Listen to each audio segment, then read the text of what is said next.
नमस्कार मित्रांनो, मी कमलेश नवाळे तुमचं स्वागत करते. खरा तो एकची धर्म जगाला प्रेम अर्पावे. मित्रांनो, या गीताचे गीतकार म्हणजेच साने गुरुजी. साने गुरुजी हे महाराष्ट्राचं एक लाडकं व्यक्तिमत्व आहे. साने गुरुजी म्हणजे एक स्वतंत्र सेनानी.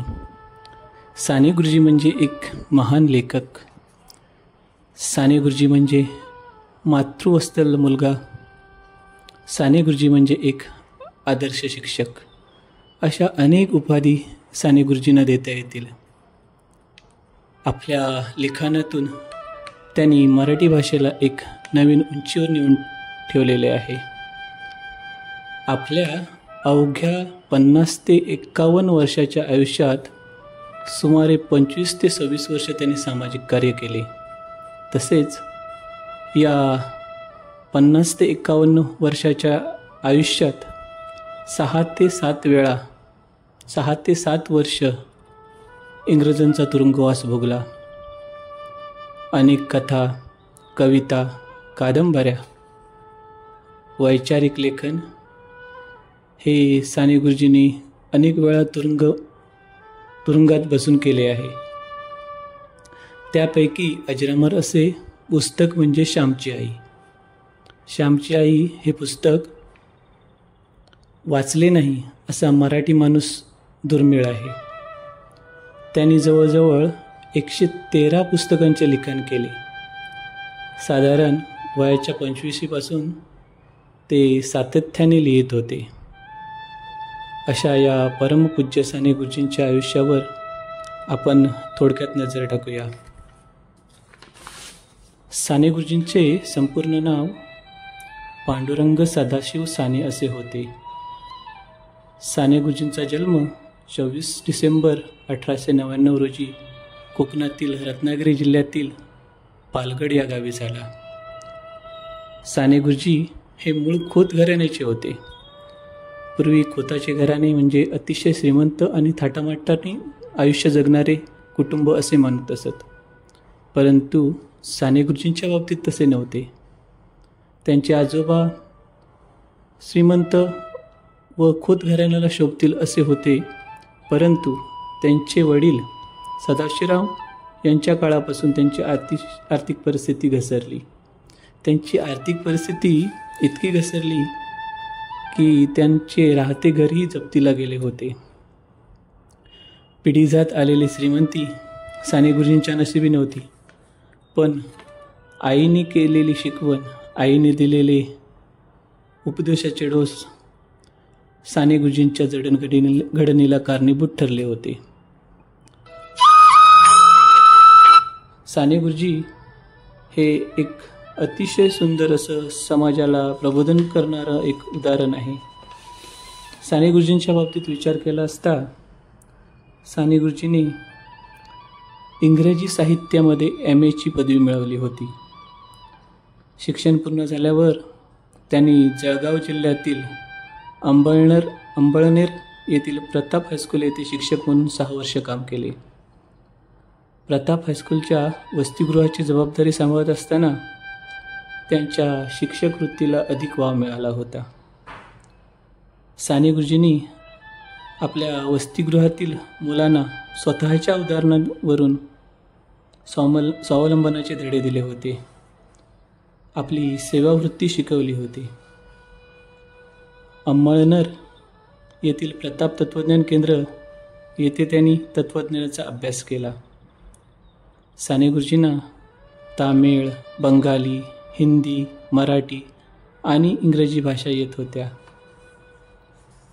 साने गुरुजींच्या वैयक्तिक आयुष्याबद्दल सांगायचं म्हटलं तर खोत घराण्यात जन्म झाला असूनही बड्याघर उकळवासे या उक्तीप्रमाणे त्यांना पिढीजात असा श्रीमंती घराण्याचं वारसा लाभूनही त्यांना श्रीमंतीत आयुष्य जगता आले नव्हते. त्यांच्या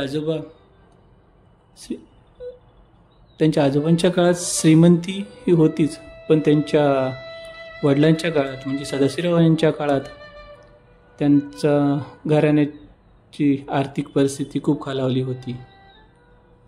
साने गुरुजींवर त्यांची आई यशोदा यांच्या शिकवणीचा फार मोठा प्रभाव होता. त्यांच्या आईने त्यांच्या बालमनावर विविध संस्कार केले होते. त्यातूनच साने गुरुजींच्या जीवनाचा विकास झाला होता.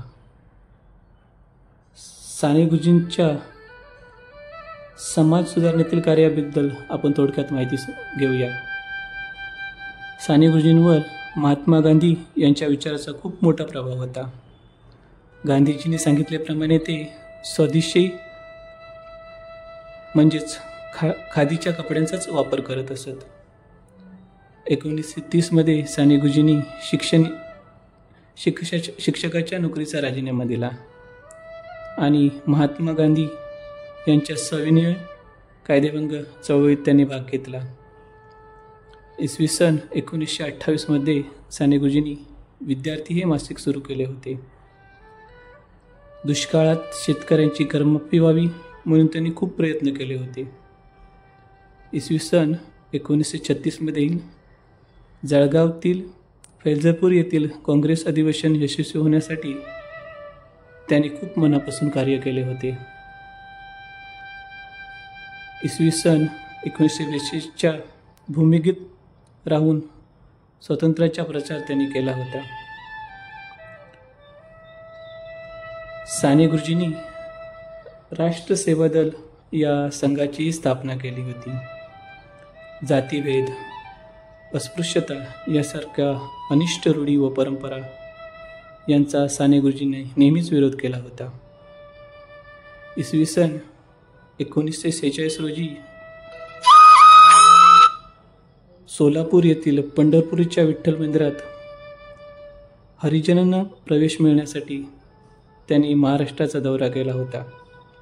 साने गुरुजींच्या या कार्याला महात्मा गांधींचा पाठिंबा मिळावा यासाठी त्यांनी खूप प्रयत्न केले, पण तसे झाले नाही.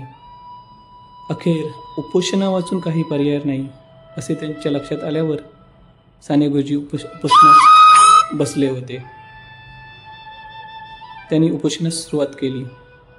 त्यात त्यांना यशही मिळाले. अशा प्रकारे एका पांडुरंगाने दुसऱ्या पांडुरंगाला खऱ्या अर्थाने मुक्त केले असे त्यावेळी म्हटले होते. भारताला स्वातंत्र्य मिळाल्यानंतर साने गुरुजींनी समाजवादी पक्षात भाग घेतला होता. स्वातंत्र्यानंतर आंतरभारतीय चळवळीच्या मार्गाने साने गुरुजींनी भारताला जोडण्याचा खूप प्रयत्न केला. विविध संस्कृती, विविध राज्यातील संस्कृती समजून घेण्यासाठी त्यांनी अनेक भाषा समजून घ्याव्यात या दृष्टीने चळवळ सुरू केल्या. साने गुरुजींना तामिळ, बंगाली, हिंदी, मराठी आणि इंग्रजी अशा अनेक भाषा येत होत्या. विविध भाषाबरोबरच त्यांनी मराठी साहित्यात जे योगदान दिले आहे त्यामध्ये त्यांचं खूपच मोठं योगदान असल्यामुळे त्यांनी मराठी साहित्याला एक वेगळ्याच उंचीवर नेऊन ठेवलं आहे असं म्हणणं वावगं ठरणार नाही. मित्रांनो, आपण खूप भाग्यवान आहोत की आपल्या या महाराष्ट्राच्या पुण्यभूमीत अनेक वीररत्नांचा जन्म झाला आहे आणि त्याचे आपण वारसदार आहोत याचा आपल्याला सार्थ अभिमान असला पाहिजे. मित्रांनो, साने गुरुजीसारखं रत्न आपल्या महाराष्ट्रात जन्माला आलं त्याबद्दल या ईश्वराचे खूप खूप आभारी आहोत की ज्यांनी मानवतेचा, समानतेचा आणि शांतीचा संदेश देऊन आई वडील हेच आपले दैवत आहे, आई हे शिकवण ही खूप थोर आहे हे सांगून जनजागृती करण्याचा मोठा प्रयत्न केला. अशा या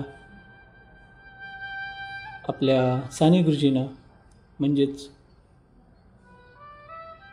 पांडुरंग सदाशिव साने यांना खूप खूप अभिवादन. मित्रांनो, साने गुरुजींच्या या आयुष्याबद्दल मी थोडंफार माझ्या परीने सांगण्याचा प्रयत्न केला आहे. आत्ताच्या मुलांमध्ये त्यांच्याबद्दल प्रेम निर्माण व्हावा, आपल्या स्वतंत्र सैनिकाबद्दल माहिती मिळावी, हा त्यामागचा एक हेतू आहे. मित्रांनो, जर तुम्हाला व्हिडिओ आवडला तर नक्की लाईक करा, शेअर करा, सबस्क्राईब करा आणि परत भेटूया नवीन एका व्हिडिओमध्ये नवीन एखादं सुंदर व्यक्तिमत्व घेऊन. तोपर्यंत धन्यवाद.